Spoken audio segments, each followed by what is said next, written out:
생명의 신비로 우리를 찾아오시는 하나님,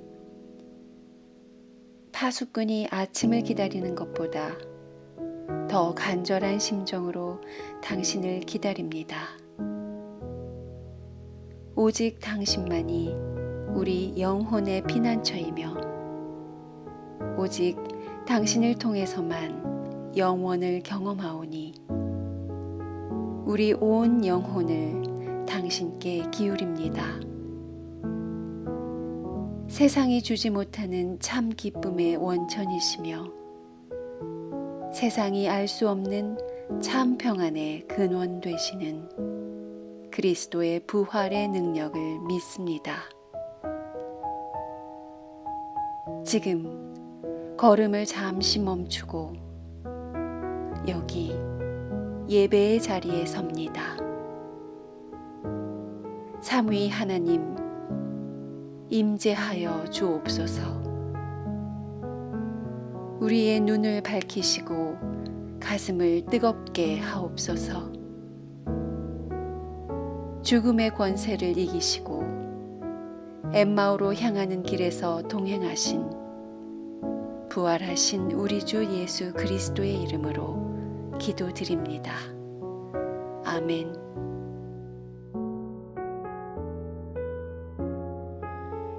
누가 공동체가 전한 거룩한 복음입니다. 바로 그날 거기 모였던 사람들 중 두 사람이 예루살렘에서 한 30리쯤 떨어진 곳에 있는 엠마오라는 동네로 걸어가면서 이 즈음에 일어난 모든 사건에 대하여 말을 주고받고 있었다. 그들이 이야기를 나누며 토론하고 있을 때 예수께서 그들에게 다가가서 나란히 걸어가셨다. 그러나 그들은 눈이 가려져서 그분이 누구신지 알아보지 못하였다. 예수께서 그들에게 길을 걸으면서 무슨 이야기들을 그렇게 하고 있느냐 하고 물으셨다. 그러자 그들은 침통한 표정인 채 걸음을 멈추었다. 주님의 말씀입니다.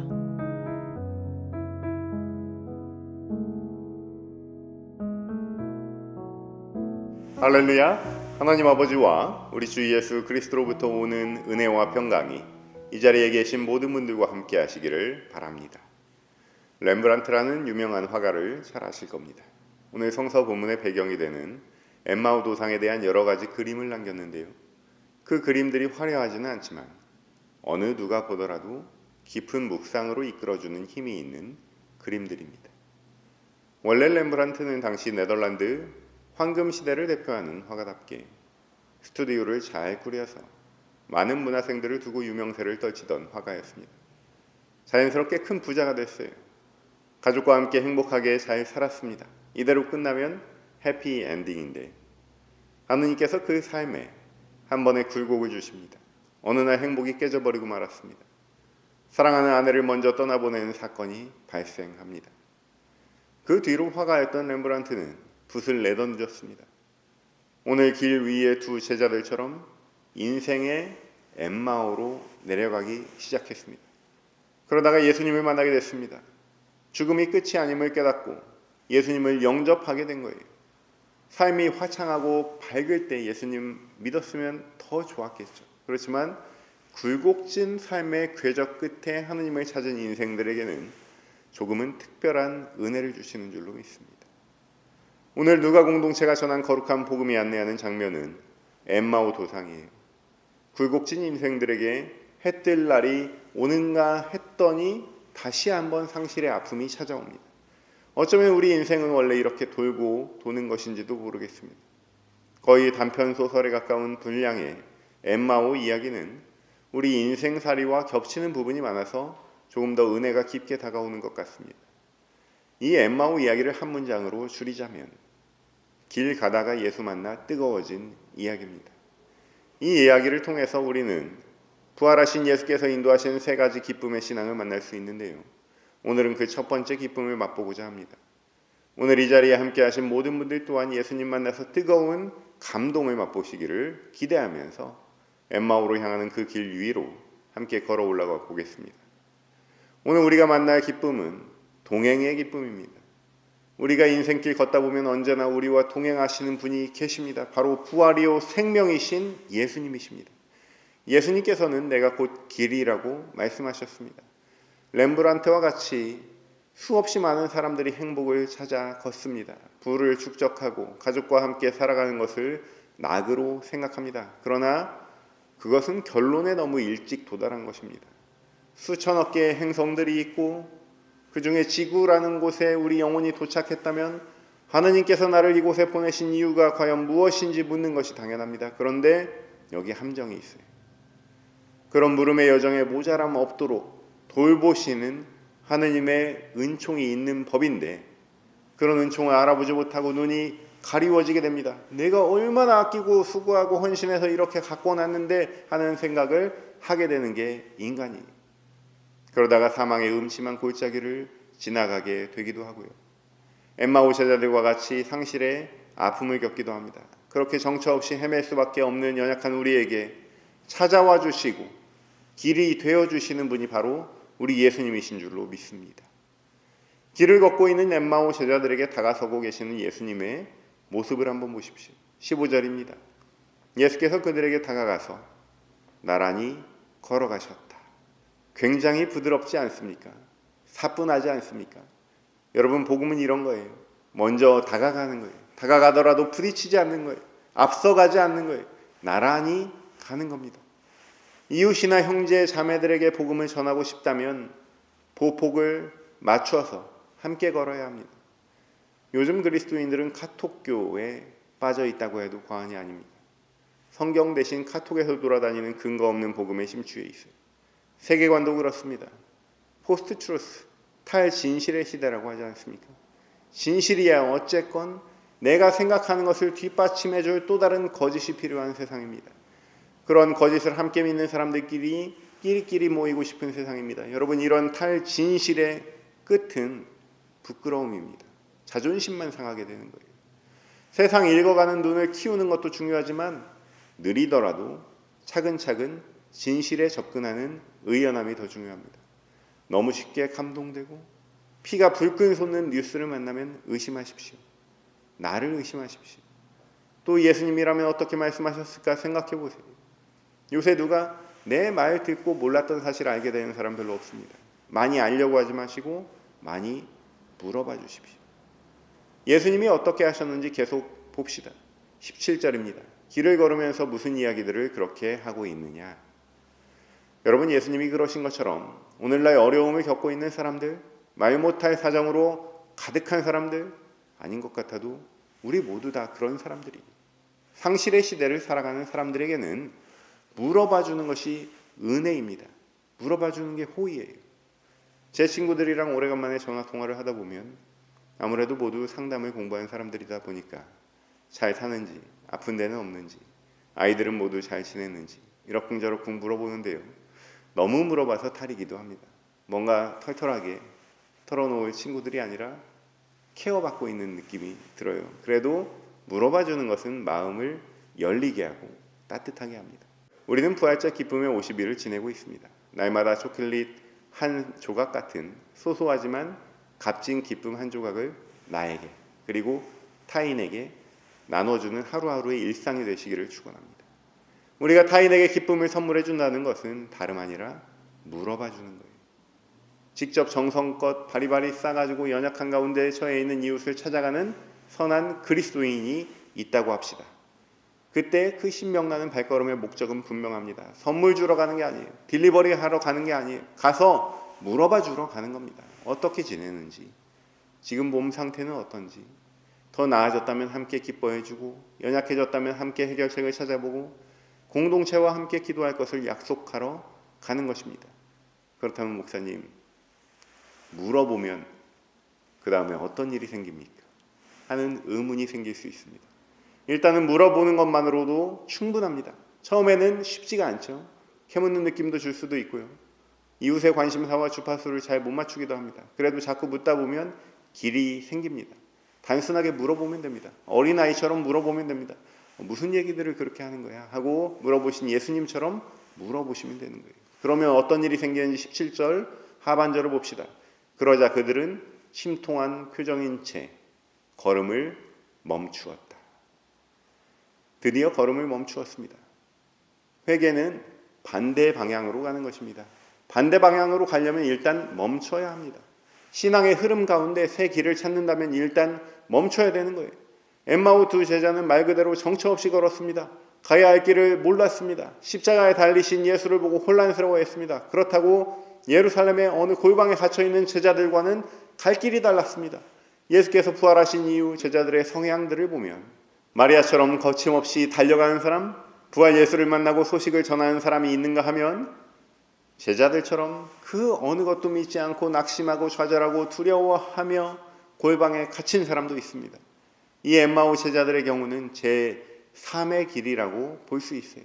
이들은 여자들의 말도 들었습니다. 지금이야 여자들 말 듣는 것이 자다가도 떡이 나올 일이지만 당시의 여성들의 발언권은 신빙성이 없었던 시대예요. 그 상황을 잘 표현한 루이제 린저가 쓴 미리암이라는 소설의 한 대목을 소개합니다. 그래요, 그분은 살아계셔요. 당신 미쳤군요. 내가 그분을 배웠어요. 꿈에서나 보았겠지. 여자들이나 하는 말이지 뭐. 여자들이나 하는 말이라고요?